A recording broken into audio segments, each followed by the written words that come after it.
وہ اس حدیث کا راوی ہو یا کوئی اور ہو، کیونکہ ممکن ہے کہ راوی فتویٰ دیتے وقت حدیث بھول گیا ہو اور اسے یاد نہ رہی ہو، یا وہ حدیث کی دلالت نہ سمجھ سکا ہو، یا وہ کوئی مرجو تعویل کر رہا ہو، یا اس کے گمان میں کوئی حدیث اس کے معارض ہو اور حقیقت میں وہ معارض نہ ہو، یا وہ فتویٰ میں وضم خود اپنے سے بڑے عالم کی تقلید کر رہا ہو، یا وہ سمجھ رہا ہو کہ یہ حدیث اس حدیث کے مخالف ہے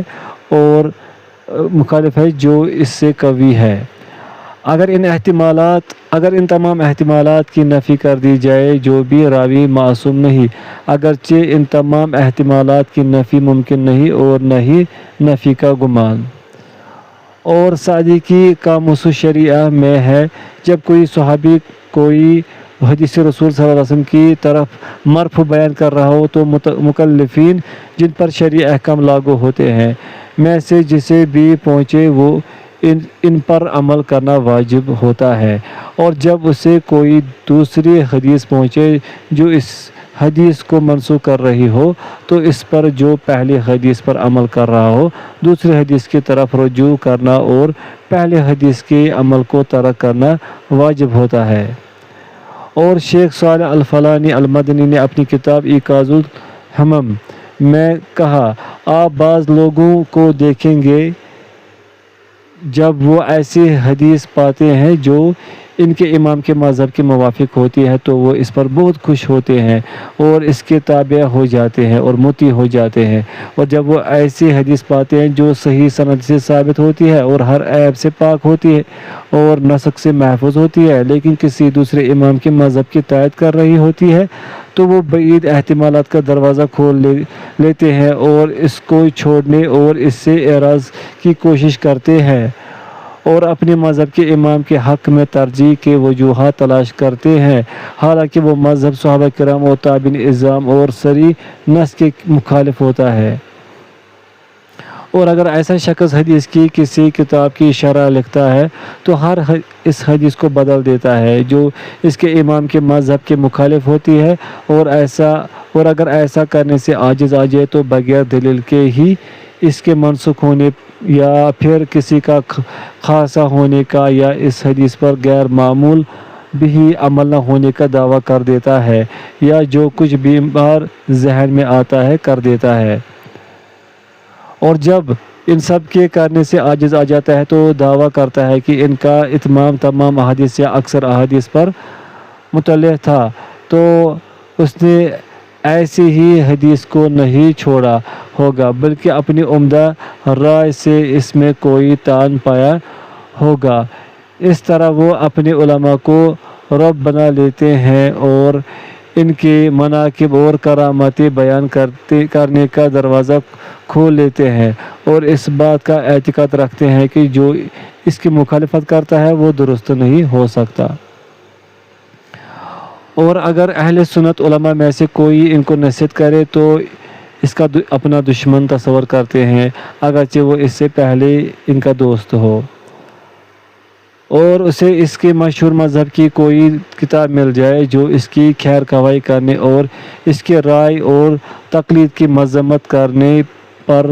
مشتمل ہو اور احادیث کی پیروی کرنے پر ابھارتی ہو تو یہ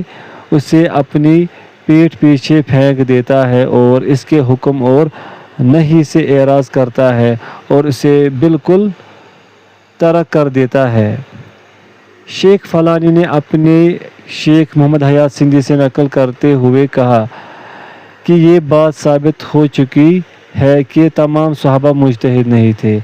بعض شہری تھے اور بعض گاؤں کے رہنے والے تھے، اور کچھ وہ تھے جنہوں نے آپ صلی اللہ علیہ وسلم سے صرف ایک حدیث سنی تھی، اور بعض ایسے بھی تھے جنہوں نے صرف ایک بار رسول اللہ صلی اللہ علیہ وسلم سے مجلس کی تھی،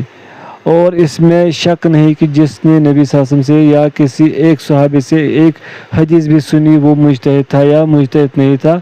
وہ اپنی سمجھ کے مطابق اس حدیث پر عمل کرتا تھا، اور نبی اکرم صلی اللہ علیہ وسلم کے زمانے میں یا اس کے بعد صحابہ کے زمانے میں یہ بات نہیں سنی گئی کہ کسی غیر مجتہد صحابی نے اپنی سنی ہوئی احادیث کے متعلق کی کسی مجتہد صحابی کی طرف رجوع کیا ہو۔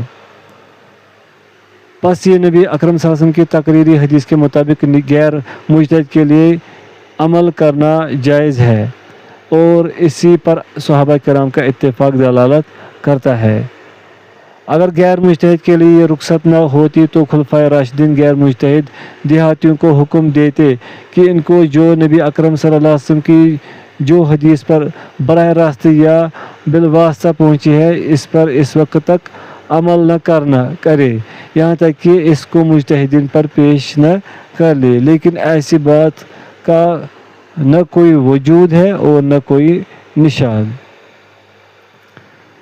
اور یہ اللہ تعالیٰ کی اس فرمان کا ظاہری معنی بھی ہے۔ ترجمہ: اور جو کچھ رسول اللہ تمہیں دے اسے لے لو، اور جس سے منع کر دے اس سے رک جاؤ۔ سورۃ الحشر آیت نمبر 7۔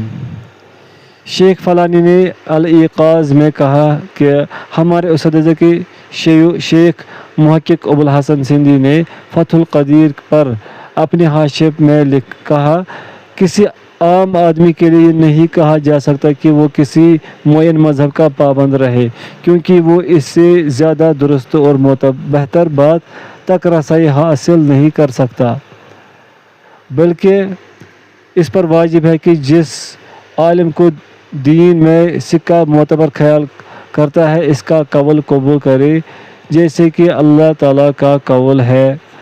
اگر تمہیں علم نہیں تو ذکر اہل علم سے سوال کرو۔ سورۃ الانبیاء آیت نمبر 7۔ اور انہوں نے بحر الرائق میں کہا، عام آدمی مجتہدین میں سے جس کی چاہے تقلید کر سکتا ہے، لیکن عصر حاضر کی طرح مذہب مدون ہو جائے تو اس کو اپنا مذہب چھوڑ کر کوئی دوسرا مسلک اختیار کرنا چاہیے۔ شیخ سندھی نے کہا، اسی مذکورہ بات پر کتاب و سنت اور سلف و خلف کے علماء کے اقوال دلالت کرتے ہیں، اور اس سے مخالف قول کا کوئی اعتبار نہیں کیا جائے گا، کیونکہ جو قول کتاب و سنت اور دین کے قائدین علماء کے اقوال کے مخالف ہوگا وہ مردود ہوگا۔ میرے خیال کے مطابق وہ علم سے محروم اور متعصب ہے، اللہ ہی توفیق دیتا جسے وہ پسند کرتا ہے اور جس سے وہ راضی ہوتا ہے، اور نبی اکرم صلی اللہ علیہ وسلم کی موجودگی میں کسی کے قول کی کوئی اہمیت نہیں، وہ قول جو سا بھی ہو، جس کا بھی ہو، اور جب اللہ کی روشنی جائے تو عقل والے کی روشنی باطل ہو جاتی ہے۔ اس طرح ہمارے ارادے کی تکمیل ہوئی اور آخر میں ہم کہتے ہیں، اے اللہ تو ہمیں حق دکھا اور ہمیں اس کی اتباع و پیروی کرنے کی توفیق دے، اور باطل ہمیں باطل دکھا اور اس سے بچنے کی توفیق دے۔ اے اللہ اپنے بندے اور اپنے رسول پر اور ان کی آل اور ان کے صحابہ پر بہت زیادہ سلامتیاں نازل فرما۔